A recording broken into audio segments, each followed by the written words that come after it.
This has absolutely nothing to do with the coronavirus epidemic.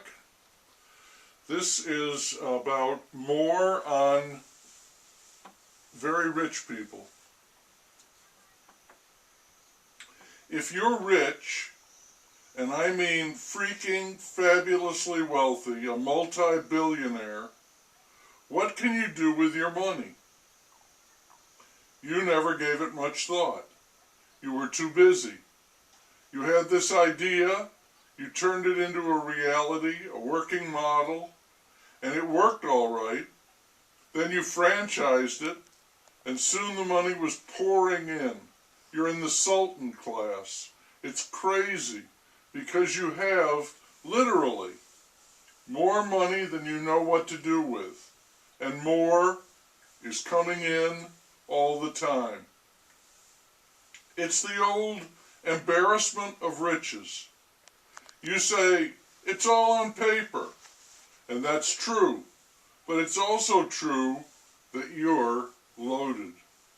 You're rich, what is called perhaps, tellingly, filthy rich. And you're afraid to leave all that money to your children. You think, with good reason, that it will spoil them, undercut them, disrupt their lives. And because you earned your money, you have that direct relation to it. You automatically distrust simply giving it away. You know for a fact that the world doesn't operate like that. If you give a man a fish, he will expect you to give him another. So what exactly do you do with this tremendous accumulation of wealth? Probably like Bill and Melissa Gates, you establish a very prominent and extremely well-funded foundation. This has several key advantages. First and foremost, it helps to take the heat off you. You are no longer a rich prick. You're a philanthropist, and that means a lover of your fellow man. And you go about the world looking for causes and trying to do some good. You made your money in computers, so you deliver computers to some very unlikely places. Hook them up. You also provide medicine and food where it is badly needed. And you speak out in public about situations that must be addressed, encouraging others to be like you, to get involved, to share the wealth. Meanwhile, you are still rich beyond all accounting. Your home has every possible convenience, and you have more than one home. You travel all the time, so you have your own jet. You have not servants, but a staff, pilot, chef, secretary, housekeeper. You have all the cars you want, anything you want, but you keep up a modest appearance, just folks, and your wife has her own line of charities, too. So you live this life as part white knight and part king. It isn't too hard to maintain that balance, but you are concerned about your kids. If you're lucky, they will be doctors or lawyers or scholars, or maybe have a business interest of their own.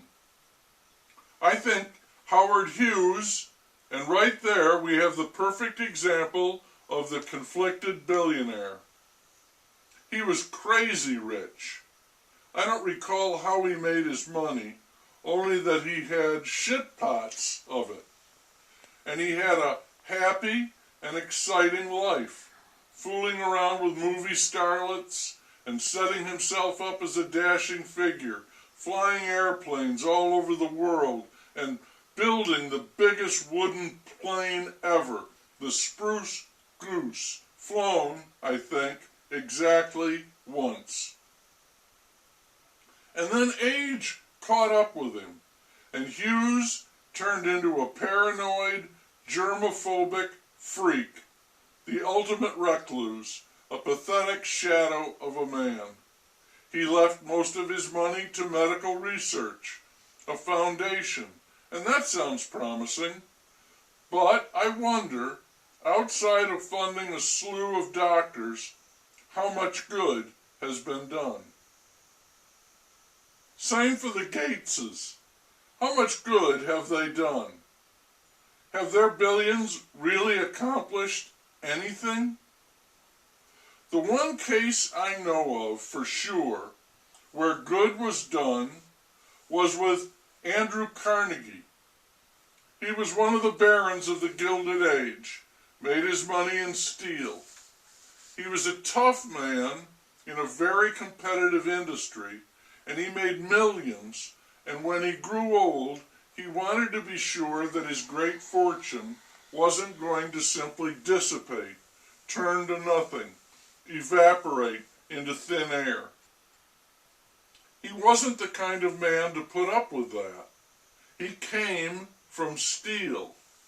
He wanted to leave tangible evidence of himself behind.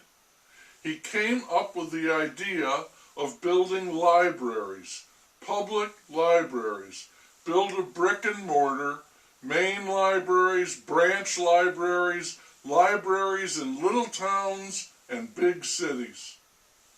There is a branch library near where I live, and I go there sometimes, even though it is not in my neighborhood. But it's a nice library. And I like libraries, by the way. They remind me of Ben Franklin and what a democracy is supposed to be at its root as a high ideal. And what a great thing to do with your money, to establish one of the pillars of a democracy, a library or a park. Some rich people leave their home and the land they lived on funded in perpetuity as a park, public land, or a public library. And in that branch library, there is a bronze plaque recognizing the gift of Andrew Carnegie, now so long gone. And yet, here is his fortune, still having a daily beneficial effect. I think it's a great example for the fat cats. Their money can be useful well beyond their years.